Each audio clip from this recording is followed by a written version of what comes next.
Hello guys and welcome back to the Overline Football channel. Today's video is going to be on the Champions League and it is the review of the final. There was supposed to be a video on this channel about the preview of the game, but unfortunately, due to us processing error way beyond our control, we tried and we tried and we tried for days. It just would not go up. So what we're just going to say is that we predicted everything entirely correct and we're football geniuses. That's the end of the video. See you later. No, we're not. I mean, we'll talk about our predictions as well, but obviously, if you don't know the result already, where have you been? Chelsea beat Manchester City 1-0 in the Champions League final thanks to a first half goal from Kai Havertz. An emphatic display from Man City. Do you agree? Yeah, I've changed to cricket, if you're not told. Yeah. Cricket is now my sport now. Where do you want to start with it?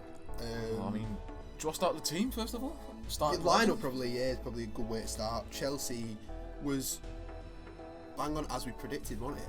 But I think I said Jorginho, you said Kovacic and Jorginho started. Yeah, and Jorginho started. I didn't realise Kovacic had played a combined 30 odd minutes in the Champions League final. I thought he played a lot for Chelsea as well, but apparently not. So Jorginho was picked over him. So we were spot on with Tuchel going for the 5 at the back, tried and tested what's worked. Pep Guardiola obviously didn't go for what was tried and tested. From our team, there was 2 differences, which doesn't seem a lot, but it's the way the system had changed from them 2 changes. 2 changes were Fernandinho for Raheem Sterling. Okay. No, that was it. There was 1 change, wasn't it?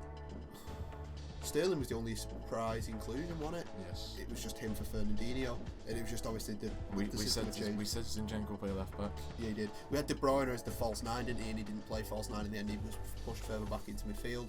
No, he was in the false line. Or was De Bruyne in the end? It wasn't because he got injured in the midfield.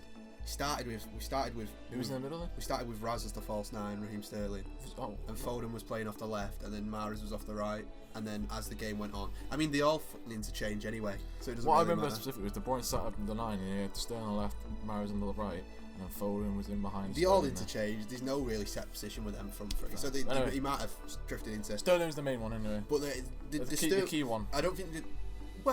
Sterling was obviously the change, but it wasn't Sterling coming in that was the big shock. It was the system. There was no defensive midfielder, and obviously there was that stat floating about that they'd not played with a DM. Well, they played with a DM once in the 50 odd games that City played this season. Without DM, yeah, without the DM once, and that was in a dead rubber against Olympiacos in the group stage. So that was obviously a shock. How that was going to work out, obviously Pep said afterwards he wanted to dominate the midfield with 3 passes. So obviously Gundogan was playing as the defensive midfielder or the base of the midfield, whatever Pep wanted him to play as, and then De Bruyne and Bernardo Silva were the 2 sort of number 8s. It seemed like a risk before the game in such a big game, and obviously it turned out to be the case as the game went on. Obviously we'll go on about the first half first. Obviously the first 20 minutes looked very, very exciting. Maybe not for your heart rate, but I enjoyed it as a neutral. That's good chance to treat yourself. Obviously Timo Werner, we spoke about Timo Werner in previous videos already. Beyond 50 goals if you actually didn't play. Chelsea could have been out of sight in 20 minutes if Timo Werner had his shooting boots on, but when have they ever been on? No, I don't know what it is with him. He's in the right positions every time. Yeah, he is. The first one summed it up when he kicked it off. Oh no, he missed it and hit it off one of his or kicked it on his other leg. He kicked onto his leg basically. Yeah, it was just. And then the second one, alright, a little bit harder. Edison guessed the right way. If Edison goes the wrong way, it looks like a good finish. Obviously, Edison guessed the right way, made a decent stop, but. No, Werner struggled in that first 20, but Chelsea weren't struggling. Chelsea were finding a lot of joy.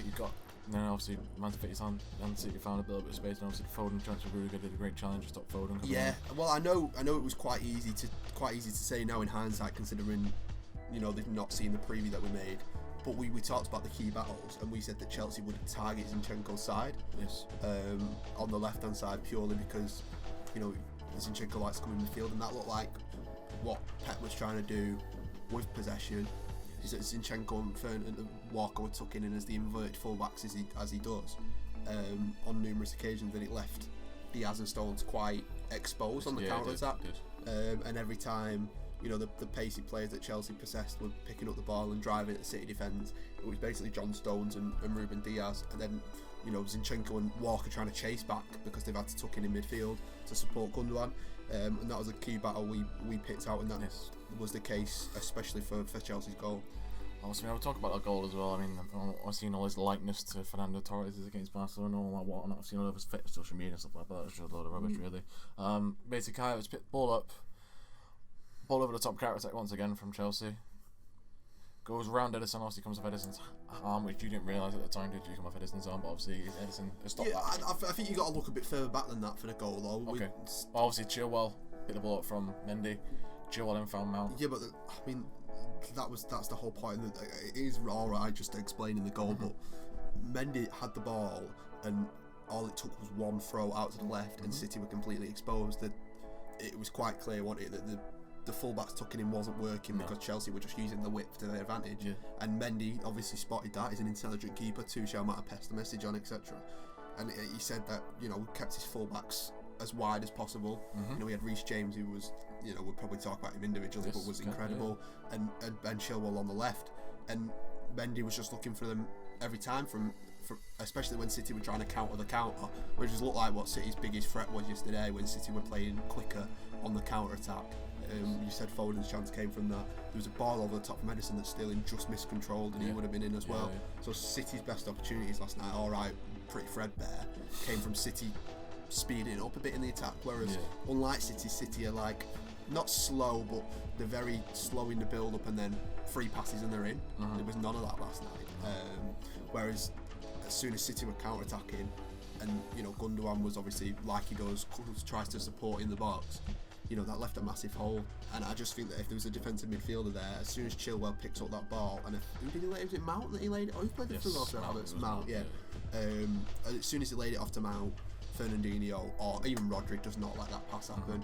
And obviously the defence had shuffled across because Walker had gone forward, Stones had shuffled across one, Diaz had shuffled across one. Zinchenko's a tiny bit too slow on his man, but I think that's very harsh on him. Tiny bit too slow. Havertz has got a decent pace on him, takes it in his stride quite well, I'd say, but it does look really poor from City's end, the fact they're just one ball through. But I think he just highlighted the flaws in the system that Guardiola had played that though. Obviously as well, at half time he didn't come out for second half, and there was no changes at all. No, it looks to be the same system he's as well.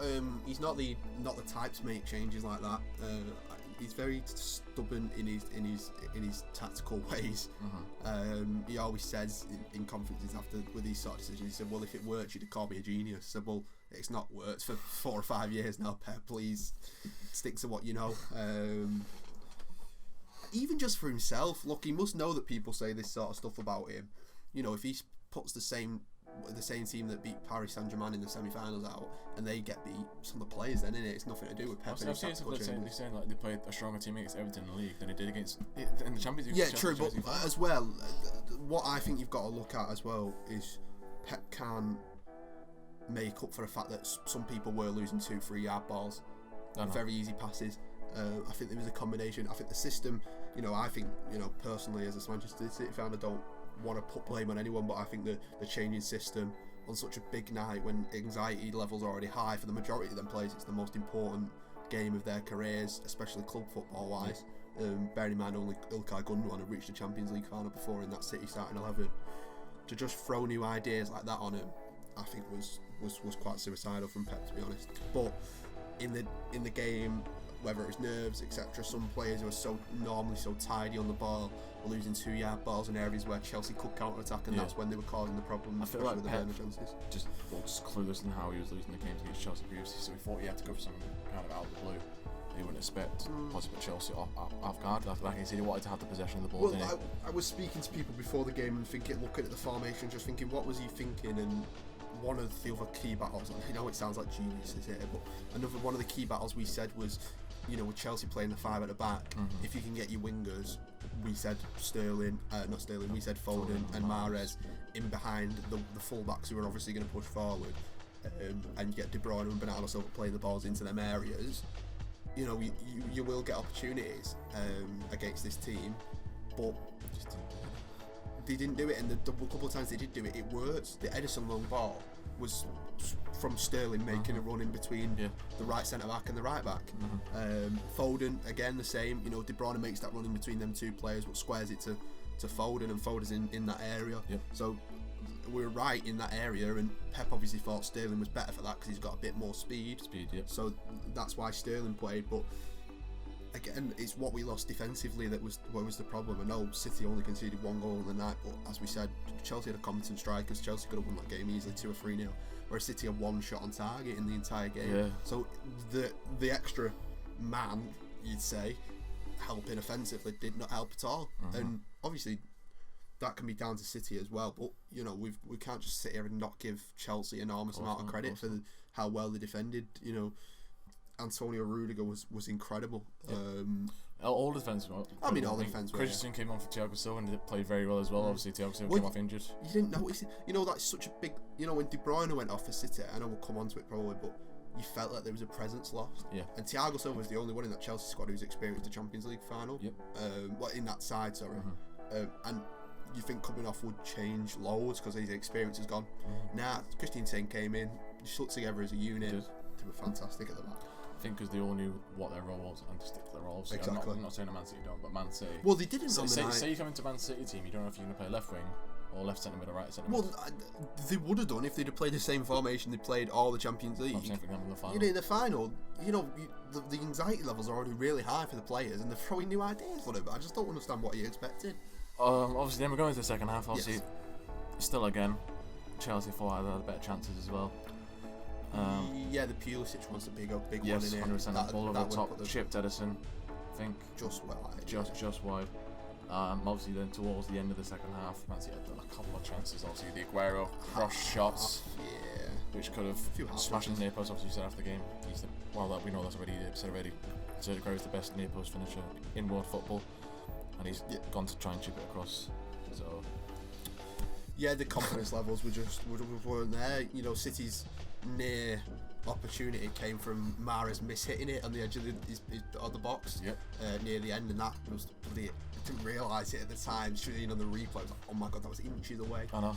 And it wouldn't have been deserved. I mean, City going to extra time like that. I mean, they had like 4 strikes on the pitch. God knows what Pep would have done. But the biggest mistake he made for me was not playing a captain in them sort of games. You know, if Fernandinho was on that pitch and City are struggling, you know, he can the leader to sort of calm them all down, and he wasn't there, and there was no sort of leader in that midfield to, you know, the captain on the night obviously was just handed down to the vice, which was Kevin De Bruyne.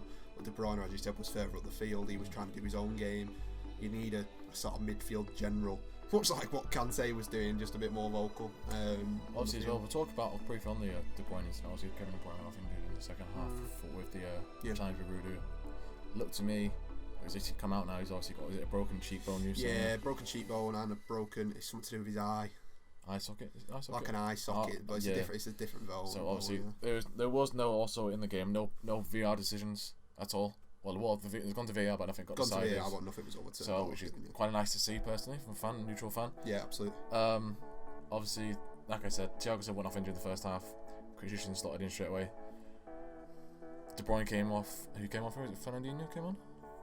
Or did Aguero come on? It was Jesus who came on for that sub, and Jesus didn't make much impact for me personally when he came on. I think many Man City players did not. It was very hard for them, the subs, to make really much of an impact. But I've said it openly to a friend of ours already. It looks to me that Pep struggles to play against teams who play 5 at the back. Also, you know, you said previously teams probably have 10 men behind the ball.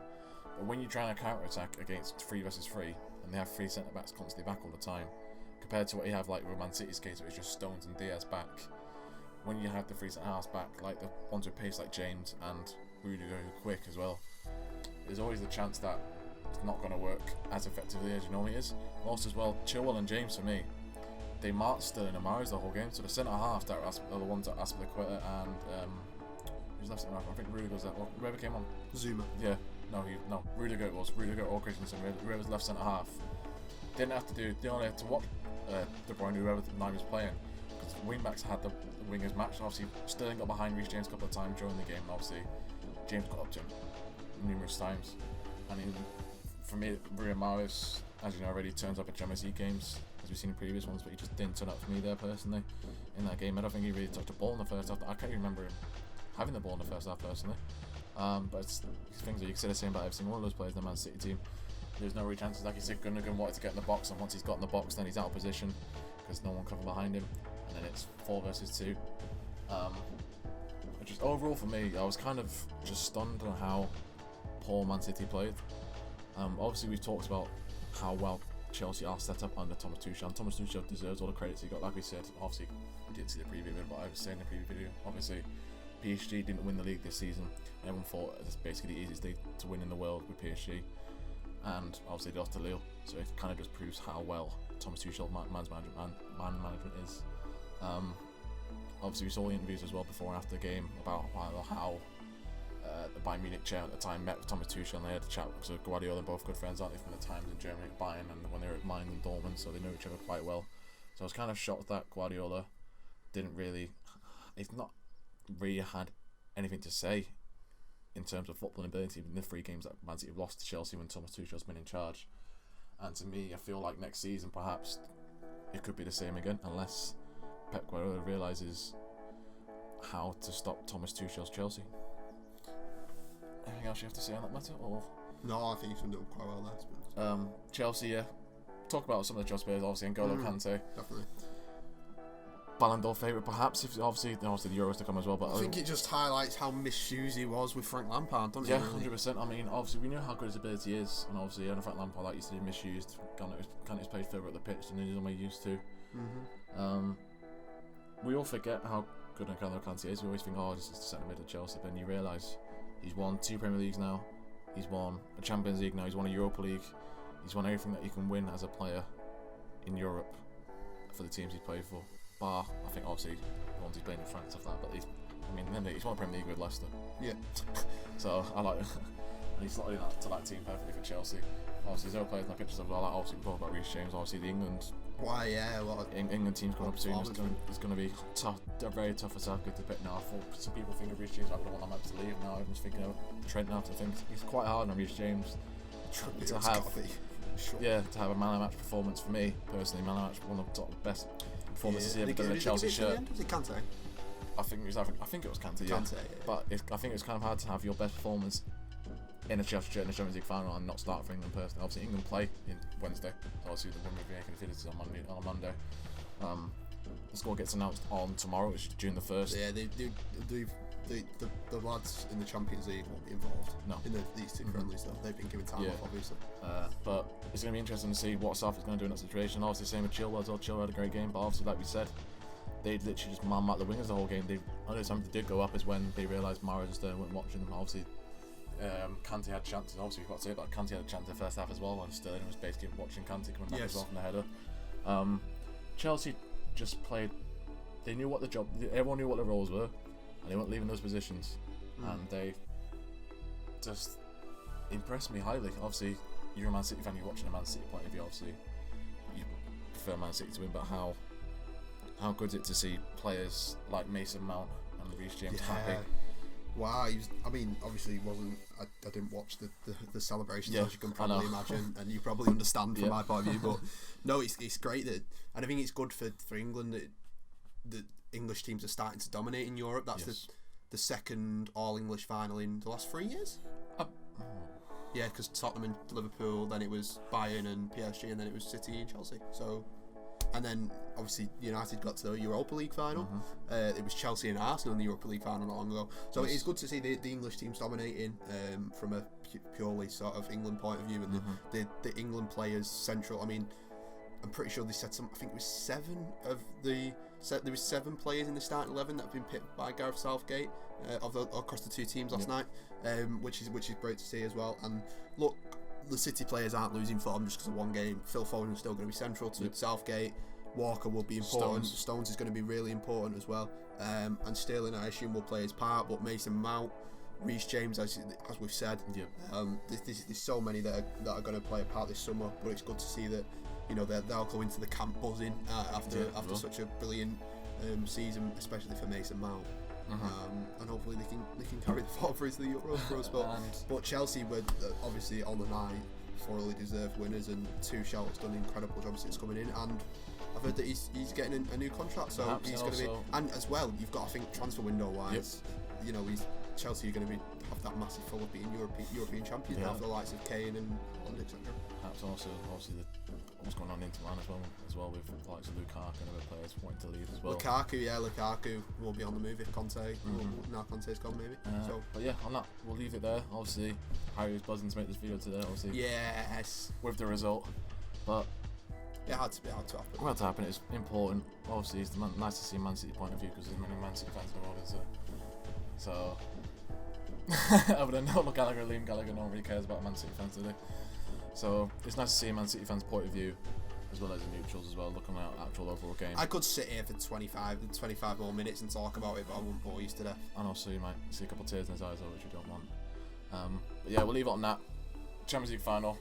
Chelsea 1, Man City 0. Bring on the Euros. See you later.